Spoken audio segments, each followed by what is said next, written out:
Hello everyone and नमस्कार सभी को। आप सभी को स्वागत है आपकी अपने चैनल पर। आज हम लोग क्लास 9 के जेक बोर्ड का जो क्लास आपकी 29 जनवरी के साइंस में आपके जो क्वेश्चंस आ सकते हैं 40 क्वेश्चंस, ये इसके सारे क्वेश्चंस यहाँ पे हम देखने जा रहे हैं। तो 40 क्वेश्चंस के एग्जाम होंगे, 40 नंबर का होगा, 40 क्वेश्चंस होंगे साइंस में। और ये आपके सारे क्वेश्चंस टिक लगाने हैं। ऑब्जेक्टिव क्वेश्चन होगा, वस्तुनिष्ठ प्रश्न होंगे, 4 विकल्प दिए जाएंगे, उसमें एक सही विकल्प को चयन कीजिए। और अगर आप गलत करते हो तो आपके एक नंबर कोई नंबर नहीं काटे जाएंगे और सही करने पे एक नंबर दिया जाएगा। तो नेक्स्ट आपका जो यहाँ पे पहला क्वेश्चन है कि एक वस्तु आर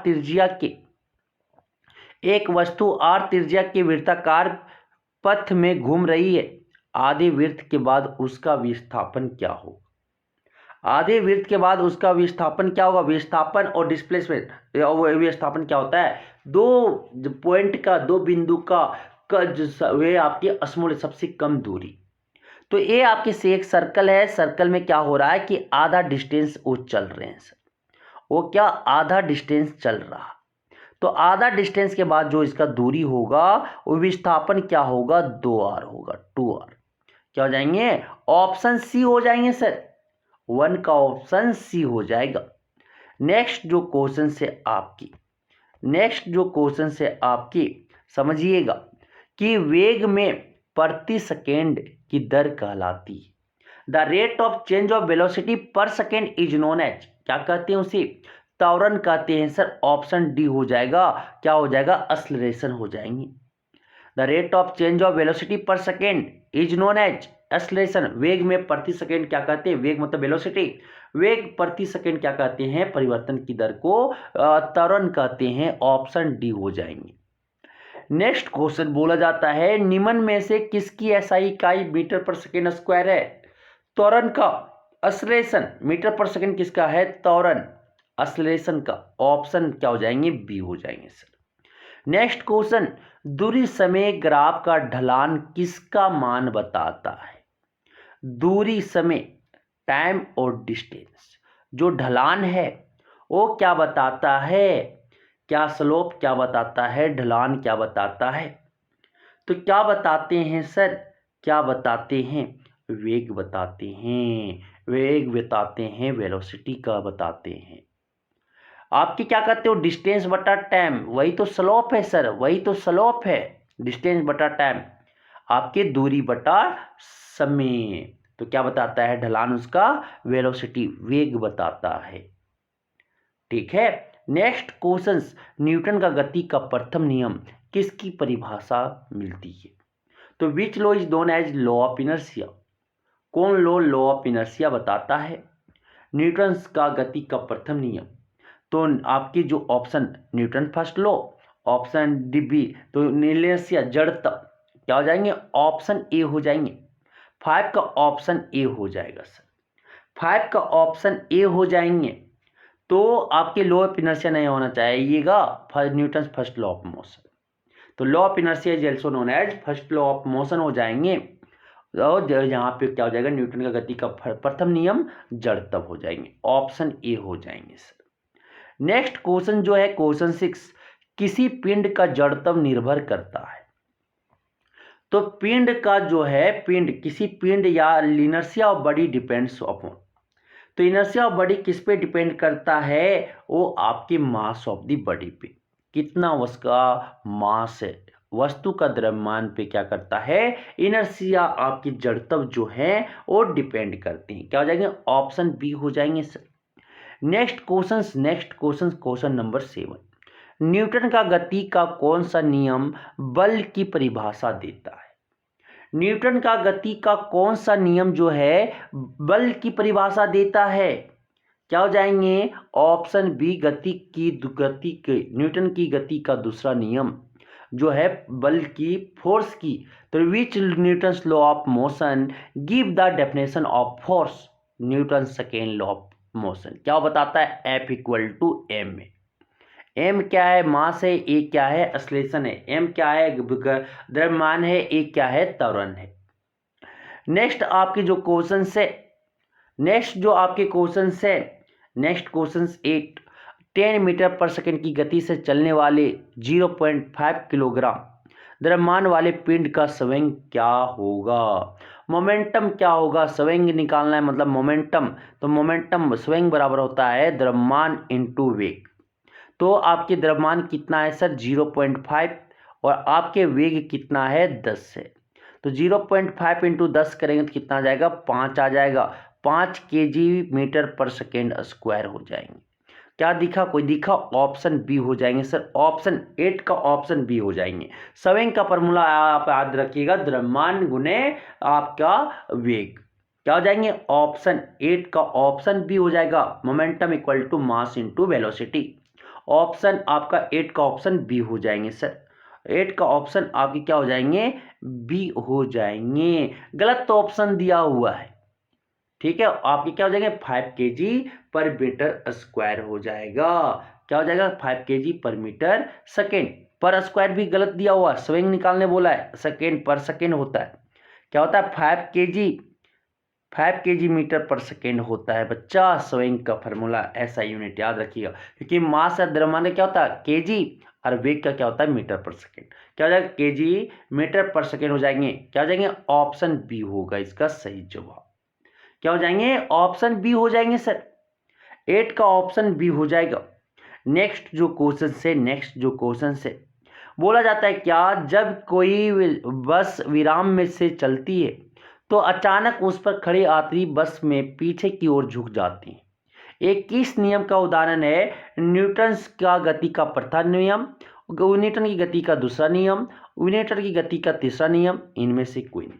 तो हम लोग जब बस स्टार्ट होता है फ्रॉम रेस्ट से, जब रेस्ट से बस स्टार्ट होता है तो सडनली हम लोग जो पैसेंजर जो होते हैं बैकवर्ड क्या हो जाता है? लीन हो जाती है, झुक जाती है। तो एक किस नियम का एग्जाम्पल है? किस लॉ का? तो Newton first law of motion. क्या हो जाएंगे? ऑप्शन ए हो जाएंगे सर। ऑप्शन ए हो जाएंगे। 9 का ऑप्शन ए हो जाएगा। 10 का बोलता है कार्य की एसआई इकाई क्या है? यूनिट क्या है? वर्क का ऐसा यूनिट क्या है? जूल है, जूल। क्या हो जाएंगे? ऑप्शन सी हो जाएंगे सर। कार्य का जो ऐसा इकाई है, ऊर्जा बोले, कार्य बोले, उष्मा बोले, सबका क्या होता है? जूल होता है ऐसा इकाई। ऑप्शन सी हो जाएंगे। अब आता है नेक्स्ट क्वेश्चन। चंद्रमा पर किसी पिंड का द्रव्यमान 40 किलोग्राम है तो पृथ्वी पर इसका भार कितना होगा? तो अगर चंद्रमा पर कितना है? 40 किलोग्राम द्रव्यमान है तो इसका भार पृथ्वी पर कितना होगा? तो कितना हो जाएंगे सर? भार पूछा है ना, इसका भार पूछा है। तो क्या हो जाएंगे? 6 टाइम्स ज़्यादा मल्टीप्लाई कर दो तो 240 आपकी क्या हो जाएंगे? 240 kg हो जाएंगे। आपकी क्वेश्चन 11 का ऑप्शन क्या हो जाएगा? 400 हो जाएंगे सर। क्या हो जाएंगे? 400 हो जाएंगे। कैसे? मास तो द्रव्यमान आपका कहीं चेंज नहीं होता, आप नीचे रहो अर्थ में, कोई भी आपका द्रव्य चले जाओ, कोई भी यूनिवर्स के कोई भी ग्रह पे चले जाइए, कोई भी प्लैनेट पे चले जाइए, आपका द्रव्यमान कभी चेंज नहीं होता। तो पृथ्वी पर इसका भार क्या हो जाएगा? तो डब्ल्यू वेट बराबर क्या होता है? Mass into acceleration due to gravity. त्वरण किसके कारण? आपके अर्थ के कारण, एक्सेलरेशन ड्यू टू ग्रेविटी, आपकी ग्रेविटी के कारण। तो मास कितना है आपका sir? 40 kg into 10, acceleration due to gravity कितना ले लेते हैं? 10। कितना आ गया? 400 आ गए। 400 क्या आ गए? आपका केजी हो गया। ऑप्शन डी हो जाएंगे सर। ऑप्शन डी हो जाएगा। जो वेट हो जाएगा आपका कितना हो जाएगा? 400। आपके नेक्स्ट जो क्वेश्चन, जब अब होता है when a body vibrate it compresses the air surrounding and forms a high density area known as. जब आपकी बॉडी वाइब्रेट करते हैं तो एक कंप्रेस कर जाते हैं, कंप्रेशन में एयर सराउंडिंग और form high density area known as, उसे क्या बोलेंगे? कंप्रेशन बोलेंगे, कंप्रेशन बोलेंगे। ऑप्शन डी हो जाएगा। 12 का ऑप्शन डी हो जाएगा सर। नेक्स्ट जो क्वेश्चन है, वह घटना जहां उत्पन्न ध्वनि परावर्तन के कारण पुनः सुनाई देती है क्या कहलाता है? गूंज कहलाता है, इको कहलाता है सर। ऑप्शन सी हो जाएंगे। 13 का ऑप्शन सी हो जाएगा। The phenomenon the sound produce is heard again due to reflection is called echo. Echo कहलाता, क्या हो जाएंगे, ऑप्शन सी हो जाएंगे सर, ऑप्शन सी हो जाएंगे। Next question, next question, next question, question 14। निम्नलिखित में से किस पदार्थ में कणों के बीच आकर्षण बल सबसे कम होगा? सबसे कम किस में होगा? जो गैस होंगे, जो गैस कौन है? Carbon dioxide. कार्बन डाइऑक्साइड में सबसे कम उसके बीच फोर्स, पार्टिकल्स के बीच सबसे कम फोर्स लगेंगे। सबसे ज्यादा किस में लगेगा? शुगर में, आपकी सॉलिड में होता है सर, कॉटन भी आपका और शुगर। ठीक है, सबसे कम पूछा है, सबसे ज्यादा किसमें होता? सॉलिड में। सबसे कम किसमें होता? गैस में। गैस कौन है? Carbon dioxide. 14 का ऑप्शन क्या हो जाती? 14 का ऑप्शन ए हो जाती सर। नेक्स्ट बोलता है किस तापमान पर पानी ठोस और तरल दोनों अवस्थाओं में पाया जाएगा? किस तापमान पर पानी ठोस और तरल दोनों अवस्थाओं में पाया जाएगा? तो 0 डिग्री सेल्सियस। 0 डिग्री सेल्सियस पर पानी ठोस पर भी और आपकी तरल अवस्था, दोनों अवस्था में पाए जाएंगे। क्या हो जाएंगे? 15 का ऑप्शन ए हो जाएंगे सर, 15 का ऑप्शन ए हो जाएंगे। नेक्स्ट क्वेश्चन, 100 ग्राम जल में 20 ग्राम चीनी मिलाया गया है, उस विलयन की सांद्रता प्रतिशत में पर्याप्त करें। तो क्या हो जाएंगे, क्या हो जाएंगे? आपकी कंसंट्रेशन निकालना है, तो वेट आपका सोल्यूट का कितना है? सोल्यूट का 20 ग्राम है। सोल्यूशन जो बनेंगे कितना हो जाएंगे? 120 हो जाएगा, इनटू क्या हो जाएंगे? 100। सांद्रता निकालना है, 1 0 से 1 0 खत्म, 1 से 12 2 1 जा 2 और 2 6 जा 12 हो जाएंगे। तो 100 बटा क्या आ गया? 6 आ गए सर। एक कटेंगे 50, एक कटेंगे 3, तो यहाँ से क्या हो जाएगा? 16:2/3 आपकी रेशियो आ जाएंगे। 16 होल 2/3 हो जाएंगे। 16 का ऑप्शन बी हो जाएंगे सर, बी हो जाएंगे। तो आपके सोल्यूट जो दिए हुए हैं 20 ग्राम, सोल्यूशन कितना हो जाएगा? दोनों को मिला देंगे, 100 + 20 120 ग्राम हो जाएंगे। तो सांद्रता निकालना है, कंसंट्रेशन ऑफ द सोल्यूशन निकालना है, तो weight of solute by weight of solution into 100 होता है सर। अब होता है घनत्व, डेंसिटी का ऐसा यूनिट क्या होता है? तो आपका kg/m³ होता है। क्या हो जाएंगे? ऑप्शन सी हो जाएंगे सर, 17 का ऑप्शन सी हो जाएंगे। नेक्स्ट क्वेश्चंस, दिए गए कौन गुणधर्म निलंबन का है? तो सस्पेंशन का कौन आपकी गिवन प्रॉपर्टी है? तो सस्पेंशन जो होता है सर, आपके हेट्रोजीनियस मिक्सचर होते हैं, विषमांगी मिश्रण होता है। क्वेश्चन 18 का ऑप्शन क्या हो जाएंगे? 18 का ऑप्शन सी हो जाएगा। नेक्स्ट क्वेश्चन जो है 19 का जो ऑप्शन हो जाएगा 19 का, कपूर और नमक के मिश्रण को किस विधि द्वारा अलग करेंगे? कपूर और नमक को हम किस तरह से सब्लिमेशन, ऊर्ध्वपातन से करेंगे? क्योंकि जब हीट करोगे तो कॉपर आपके जो कपूर है वो वेपर में, कैम्फर जो है वो वेपर में उड़ जाएंगे और बालू आपका वहीं बचा रहेगा सर। तो सब्लिमेशन में ये हो जाएगा, क्योंकि सॉलिड कपूर जो है डायरेक्ट आपका सॉलिड से गैस में कन्वर्ट होते हैं सर। तो क्या हो जाएगा? ऑप्शन ए आपकी सही जवाब हो जाएंगे।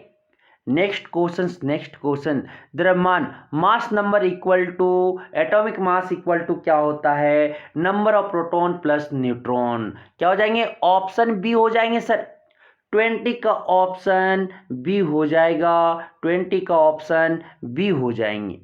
नेक्स्ट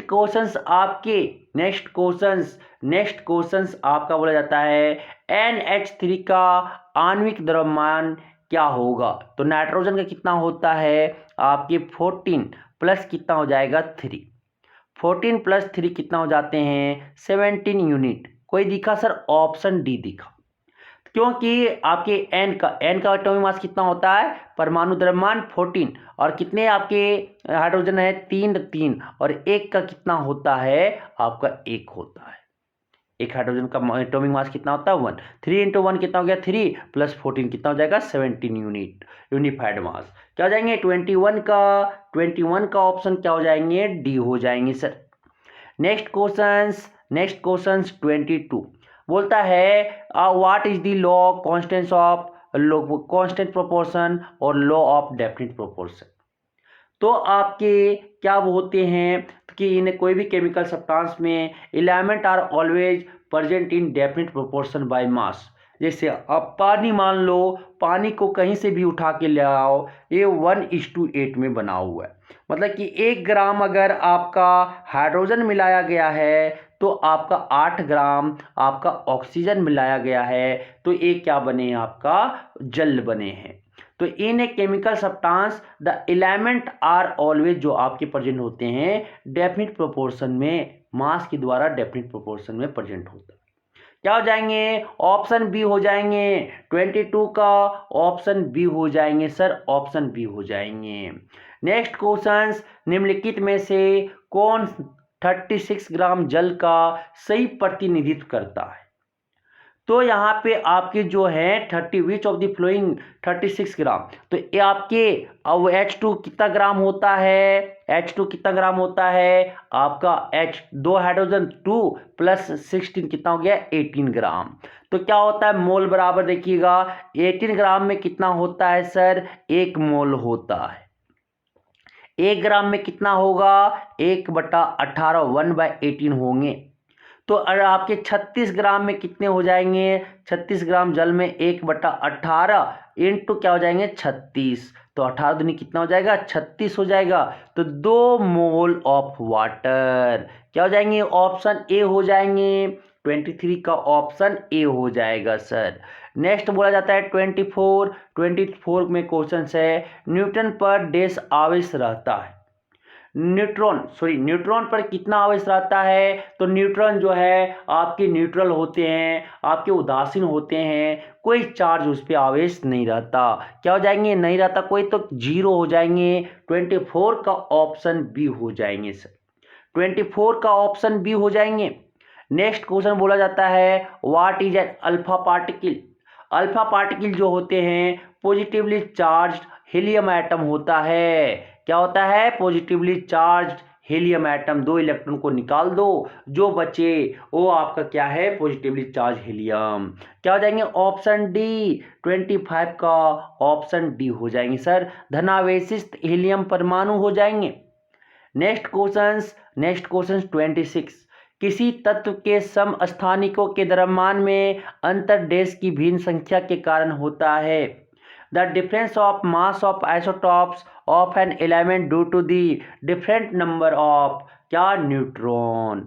न्यूट्रॉन की संख्या अलग होने के कारण क्या हो जाएंगे, ये समस्थानिकों के द्रव्यमान में क्या होता है, अंतर होता है। क्या हो जाएंगे, 26 का ऑप्शन ए हो जाएंगे सर।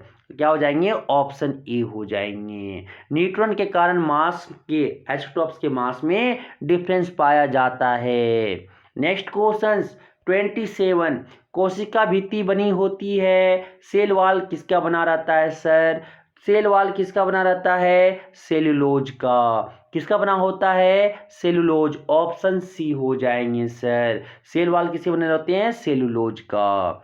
नेक्स्ट क्वेश्चंस, आपके निम्नलिखित में से किस कोशिकांग को अपना डीएनए तथा राइबोसोम होता है। तो इसमें कोशिकांग को अपना डीएनए या तथा राइबोसोम होता है। तो 28 का ऑप्शन क्या हो जाएंगे, बी हो जाएंगे, प्लास्टिड। तो प्लास्टिड का जो होते हैं निम्नलिखित में किस कोशिकांग को अपना डीएनए और राइबोसोम होता है, तो प्लास्टिड का। 28 क्या हो जाएंगे, ऑप्शन बी हो जाएंगे सर, ऑप्शन। तो किस ऑर्गेनेल्स का अपना डीएनए और राइबोसोम होता है, तो गोल्जी आपकी किसका हो जाएंगे, ऑप्शन बी, प्लास्टिड। नेक्स्ट आपके बोला जाता है कि किसी कोशिका में 16 क्रोमोसोम है, उस कोशिका में अर्धसूत्री विभाजन के फल स्वरूप बनने संतति कोशिका में कितने क्रोमोसोम होंगे। There are 16 chromosome in a cell. How many chromosome will be there in the daughter cell formed as a result of mitosis. Mitosis से बनने के बाद उसमें कितने क्रोमोसोम होंगे, तो आप माइटोसिस में ना 8 क्रोमोसोम। ऑप्शन क्या हो जाएंगे, आपका ऑप्शन ए हो जाएंगे सर। कितना हो जाएगा, आपके कितने क्रोमोसोम हो जाएंगे, 29 का नेक्स्ट क्वेश्चंस, आपके दिए गए चित्र किस ऊतक का है? जो आपका चित्र दिया गया है वो आपके जो पिक्चर दिया गया है उस किस ऊतक का टिश्यू का है? तो पहचानना है तो किसका दिया हुआ है? पेरेन्काइमा। ये किसका है सर? पेरेन्काइमा का है, पेरेन्काइमा का। ऑप्शन ए हो जाएंगे। Next question 31। बादाम का छिलका किस ऊतक का बना होता है? बादाम का छिलका जो आप खाते हो ये किस ऊतक का बना रहता है? तो स्क्लेरेन्काइमा का बना रहता है। क्या हो जाएंगे? ऑप्शन आपकी सी हो जाएंगे 31 का। Next question 32। मांसपेशियों को अस्थियों से जोड़ने वाली संयोजी ऊतक को क्या कहते हैं? जो कनेक्टिव टिश्यू होते हैं वो आपके मसल्स टू बोन को कनेक्ट करते हैं, उसे हम क्या कहते हैं सर? लिगामेंट कहते हैं। क्या कहते हैं? स्नायु कहते हैं। ऑप्शन ए हो जाएंगे 32 का। सॉरी, टेंडन कहते हैं, कंदरा क्या कहते हैं? टेंडन। Very sorry. जो what is the connective tissue that connects muscles to bones called? Tendon. क्या कहते हैं? टेंडन कहते हैं, टेंडन। ऑप्शन बी हो जाएंगे, ऑप्शन बी हो जाएंगे सर। 32 का ऑप्शन बी हो जाएगा। नेक्स्ट क्वेश्चंस जीवों के वर्गीकरण के लिए सर्वाधिक मूलभूत लक्षण क्या हो सकता है? What could be the most basic characteristics for classification of organism को क्लासिफिकेशन करने के लिए, वर्गीकरण करने के लिए आपके बेसिक कैरेक्टरिस्टिक्स, मूलभूत लक्षण क्या हो सकता है? क्या हो सकता है? आपके देयर सेल स्ट्रक्चर, उनका सेल स्ट्रक्चर के हिसाब से आपके बांटे गए हैं सर। 34। नीलहरित शैवाल किस वर्ग में आते हैं? जो ग्रीन आपके ब्लू ग्रीन अलगी हैं वो किस कैटेगरी में आता है? तो किस कैटेगरी में आता है? मोनेरा। ऑप्शन क्या हो जाएंगे? ऑप्शन जो हो जाएंगे मोनेरा हो जाएंगे। ऑप्शन ए हो जाएगा सर। 34 का ऑप्शन ए हो जाएंगे। नेक्स्ट क्वेश्चंस, जंतु जगत का सबसे बड़ा संघ कौन है? Which is the largest group of animal kingdom? Animal kingdom का लार्जेस्ट ग्रुप कौन है? आपकी 35 ऑप्शन बी हो जाएंगे। आर्थ्रोपोडा। आर्थ्रोपोडा जो है सबसे बड़ा, आर्थ्रोपोडा जो है जंतु जगत का सबसे बड़ा संघ है। नेक्स्ट क्वेश्चन दिए गए कौन से रोग वायरस से होते हैं? Typhoid, cholera, malaria, corona. तो ऑप्शन डी आपकी जो वायरस से होता है वो कोरोना होता है। ऑप्शन डी हो जाएंगे सर। Next question 37। संक्रामक रोग के उदाहरण है? संक्रामक रोग के उदाहरण है कौन? Option A polio, option B cancer, option C क्षय रोग, ऑप्शन डी मधु रोग। तो कौन सा आपका जो है इन्फेक्शन डिजीज है? इन्फेक्शन डिजीज इसमें कौन है वो हमें बताना है सर। 37 का ऑप्शन जो हो जाएगा वो ट्यूबरक्लोसिस। ट्यूबरक्लोसिस जो 6 रोग है, हृदय रोग है, वो आपका संक्रामक रोग है। अगर 1% का हुआ है तो ये आपका डिजीज फैलते हैं। ऑप्शन सी हो जाएंगे। 30 का ऑप्शन सी हो जाएगा। Next question number 38। Green house gas है? ऑप्शन सी आपका क्या हो जाएगा? 38 का ऑप्शन सी हो जाएंगे sir, carbon dioxide. Green house gases क्या हो जाएंगे? 38 का ऑप्शन सी हो जाएंगे सर। नेक्स्ट क्वेश्चंस दिए गए पोषक पदार्थ में पौधे के लिए कौन बृहत माइक्रोन्यूट्रिएंट्स आपका सर प्लांट के लिए है? तो आपकी जो 39 का ऑप्शन क्या हो जाएंगे? नाइट्रोजन जो है एक इंपॉर्टेंट माइक्रोन्यूट्रिएंट है प्लांट के लिए सर। ऑप्शन 39 का क्या हो जाएगा? ए हो जाएंगे। नेक्स्ट क्वेश्चन आपके बोला जाता है 40 में वायुमंडल में पाए जाने वाले ऑक्सीजन के विषैले अणु को क्या कहते हैं? तो विषैले अणु को क्या कहते हैं? एटमॉस्फेरिक में ऑक्सीजन में जो मॉलिक्यूल्स टॉक्सिक में पाए जाते हैं उसे क्या कहते हैं? ओजोन कहते हैं, ओजोन कहते हैं सर। ऑप्शन क्या हो जाएंगे? बी हो जाएंगे। 40 का ऑप्शन बी हो जाएंगे। 40 का ऑप्शन क्या हो जाएंगे? बी हो जाएंगे। तो हम देखें सारे जो 40 क्वेश्चंस आपकी इंपॉर्टेंट है मॉडल पेपर का 2025 में आने की संभावना है 29 जनवरी को। ये हम क्वेश्चंस यहाँ पे देखें। Thank you.